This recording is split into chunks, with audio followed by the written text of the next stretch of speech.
अस्सलाम वालेकुम and welcome to नया दौर न्यूज़ बुलेटिन। मैं हूं हसन इफ्तिखार, लेकर आया हूं आपके लिए अब तक की ताज़ा तरीन खबरें। सबसे पहली खबर यह है कि लाहौर में पंजाब हुकूमत ने स्मॉग के बायस लगाए जाने वाले लॉकडाउन में तब्दीली कर दी। सूबाई हुकूमत के महकमा प्राइमरी हेल्थ केयर पंजाब ने तरमीमी नोटिफिकेशन जारी कर दिया है। कॉल सेंटर्स और इंटरनेशनल IT सेंटर्स को भी काम करने की इजाज़त दे दी गई है। नोटिफिकेशन के मुताबिक 8 अजला में मार्केटों को आज और कल खोलने की इजाज़त दे दी गई है, जबकि शॉपिंग मॉल्स और मार्केटें हफ्ते और इतवार को बंद रहेंगी। आज और कल शॉपिंग मॉल और मार्केटें मामूल के मुताबिक खुलेंगी। नोटिफिकेशन के मुताबिक रेस्टोरेंट, सिनेमा हॉल, जिम भी आज मामूल के मुताबिक खुले रहेंगे।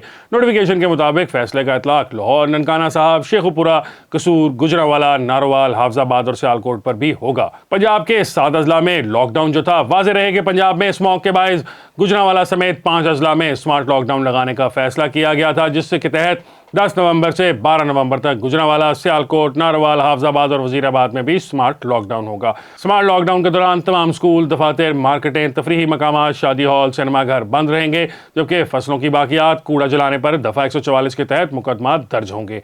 इससे कबल निगरान हुकूमत पंजाब की जानिब से स्मॉग के पेश नज़र जुमे को लाहौर समेत पंजाब के मुख्तलिफ अजला में छुट्टी का ऐलान किया गया था।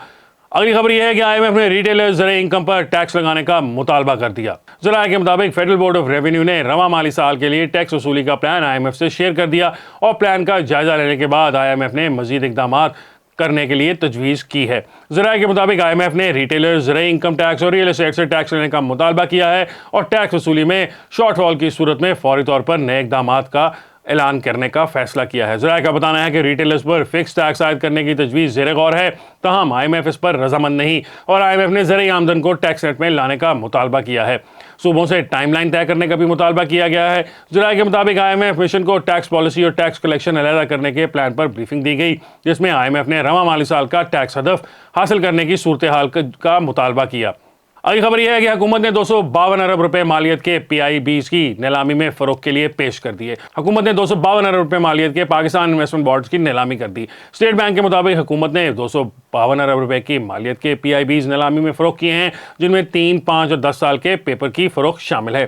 स्टेट बैंक की जानिब से बताया गया है कि हुकूमत ने 3 साल के लिए 140 अरब रुपए मालियत के IPPs फरोख्त किए हैं। 3 साल के IPPs की cut off validity 180 basis points कम होकर 17.39% रह गई है। स्टेट बैंक के मुताबिक नीलामी में 46 अरब रुपए मालियत के 5 साल के PIBs फरोख्त किए गए। 5 साल वाले PIBs की कट ऑफ वैलिडिटी जो है बेसिस कम पॉइंट होकर 15.95% रही। इसके अलावा हुकूमत ने 10 साल के लिए 67 अरब रुपए मालियत के PIBs फरोख्त किए हैं। 10 साल वाले PIBs की कट ऑफ 15 बेसिस पॉइंट कमी से 15.1% रही, जबकि 15, 20 और 30 साल वाले बॉन्ड्स की खरीदारी के लिए कोई पेशकश मौसूल नहीं हुई। अगली खबर यह है कि 8 नवंबर को 4000 से ज्यादा अफगान बाशिंदे वापस वतन रवाना हो गए। कुल वापस जाने वालों की तादाद 2 लाख से जायद हो गई। गैर कानूनी मुकीम अफगान शहरियों की अपनी वतन वापसी का सिलसिला जारी है। ज़राए के मुताबिक गुज़िश्ता रोज 4119 गैर कानूनी मुकीम अफगान बाशिंदे अपने मुल्क वापस चले गए, जिनमें से 1272 मर्द और 1188 खवातीन समेत 1660 बच्चे शामिल थे। अफगानिस्तान रवानगी के लिए 251 गाड़ियों में इन तमाम खानदानों की अपने वतन वापसी हुई। अब तक 2,07,758 गैर कानूनी मुकीम अफगान बाशिंदे अपने वतन वापस जा चुके हैं। वाज़ेह है कि हुकूमत पाकिस्तान ने मुल्क भर में गैर कानूनी तौर पर मुकीम गैर मुल्कियों को पाकिस्तान छोड़ने के लिए 31 अक्टूबर की डेडलाइन दी थी, जो खत्म हो चुकी है। मुल्क में गैर कानूनी तौर पर मुकीम तारिकीन वतन को कैंपों में रखा जा रहा है। अगली खबर यह है कि IMF से मुआहदे का टाइम फ्रेम या हतमी डेट बढ़ाने की दरखास्त नहीं करेंगे वजीर खजाना। पाकिस्तान के आला सतह के मुज़ाकरात में और निगरान वजीर खजाना IMF से स्टैंड बाई एग्रीमेंट पर टाइम फ्रेम बढ़ाने या इसको हुजम बढ़ाने की दरखास्त के इम्कान को मुस्तरद कर दिया। उन्होंने कहा कि वो जायजे की कार्रवाई कामयाबी से मुकम्मल होने के बाद बैरूनी फाइनेंसिंग गैप को भरने का मशवरा देंगे। पाकिस्तान और IMF के सरकर्दा अफसरान के माबैन स्टाफ लेवल मुआहदे के लिए $3 अरब के SBA प्रोग्राम के तहत स्टाफ लेवल मुज़ाकरात 2 नवंबर से जारी हैं और इस हवाले से बातचीत 15 नवंबर तक मुकम्मल हो जाएगी। उधर माहिरीन का कहना है कि अगर आलमी सतह पर सूद की शरह बिलखुसूस अमरीका में कमी होती है और आलमी मंडी में तेल की कीमत कम होती है, तो इससे हुकूमत को सुख का सांस लेने का मौका मिल सकता है, वरना बैरूनी फाइनेंसिंग का दबाव एक संगीन खतरा बन सकता है। वजीर खजाना डॉक्टर शमशाद अख्तर और IMF के मिशन के चीफ नेथन पोर्टर ने रवां हफ्ते के दौरान अपने फरीकैन की क़यादत की और इसके अलावा अलहदगी में भी मुलाकात की। इस नुमाइंदे ने डॉक्टर शमशाद अख्तर से रब्ता करके दरियाफ्त किया कि IMF से स्टैंड बाई एग्रीमेंट प्रोग्राम का टाइम फ्रेम मार्च से बढ़ाकर जून 2024 तक करने और हुजम 3 अरब से बढ़ाकर $3.5 अरब से $4 अरब तक करने के हवाले से दरखास्त का कोई इम्कान है, तो इस पर उन्होंने दो टोक अंदाज में नहीं कहा। बैरूनी फाइनेंसिंग गैप के हवाले से पूछे गए एक सवाल के जवाब पर उन्होंने कहा कि इस हवाले से वो जायजे की कामयाबी के बाद कोई तजवीज़ दे सकेंगी। अगली खबर यह है कि नवाज शरीफ 50 साल बाद ऐसा इलेक्शन न जीतें, अगर जीत भी गए तो कौन मानेगा, ये कहना है फवाद चौधरी का।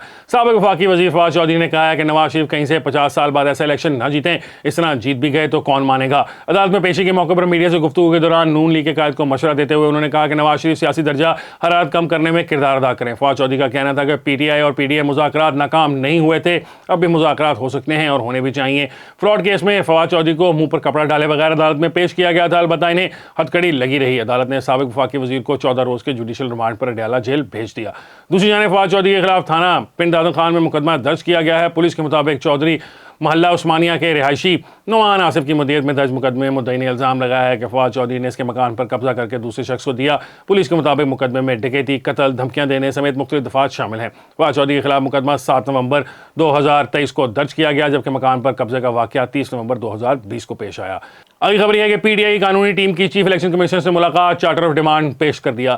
پاکستان تحریک انصاف کی قانونی ٹیم نے چیف الیکشن کمیشنر سلطان سکندر راجہ سے ملاقات کر کے پارٹی کا چارٹر آف ڈیمانڈ پیش کیا۔ چیف الیکشن کمیشنر سے ملاقات کے بعد بیرسٹر گور خان نے بتایا کہ انہوں نے پارٹی کا charter of demand election commission کو دے دیا ہے۔ الیکشن کمیشن نے کہا کہ بلے کا نشان پی ٹی آئی کا ہی ہوگا۔ انہوں نے بتایا کہ 45 منٹ تک جاری رہنے والی ملاقات میں چیف الیکشن کمیشنر کا کہنا تھا کہ کوئی چیئرمین مائنس نہیں ہوگا، جو چیئرمین پی ٹی آئی صدر ہیں وہی رہیں گے۔ ان کا کہنا تھا کہ چارٹر آف ڈیمانڈ میں الیکشن کمیشن سے انٹرا پارٹی الیکشن میں بے ضابطگیوں سے متعلق 23 ستمبر کو محفوظ کیا گیا فیصلہ جاری کرنے کا بھی مطالبہ کیا گیا ہے۔ بیرسٹر گوہر نے مزید کہا کہ پی ٹی آئی کے انتخابی نشان کا آرڈر ابھی تک ریلیز نہیں کیا گیا۔ الیکشن کمیشن سے درخواست کی ہے کہ ایک نوٹیفیکیشن کے ذریعے پی ٹی آئی کو فری اینڈ فیئر الیکشن مہم کی اجازت دی جائے۔ ان کا کہنا تھا کہ الیکشن کمیشن کی آئینی ذمہ داری ہے کہ لیول پلینگ فیلڈ کے لیے کردار ادا کرے۔ امید ہے کہ الیکشن کمیشن اپنا کردار ادا کرے گا۔ لیول پلینگ فیلڈ تو دور کی بات، ہمیں تو پلینگ فیلڈ بھی دور تک نظر نہیں آ رہی، یہ کہنا ہے پی ٹی آئی رہنما کا۔ پاکستان تحریک انصاف کے رہنما حامد خان نے کہا ہے کہ لیول پلینگ فیلڈ تو دور کی بات ہے، ہمیں تو پلینگ فیلڈ ہی نظر نہیں آ رہی۔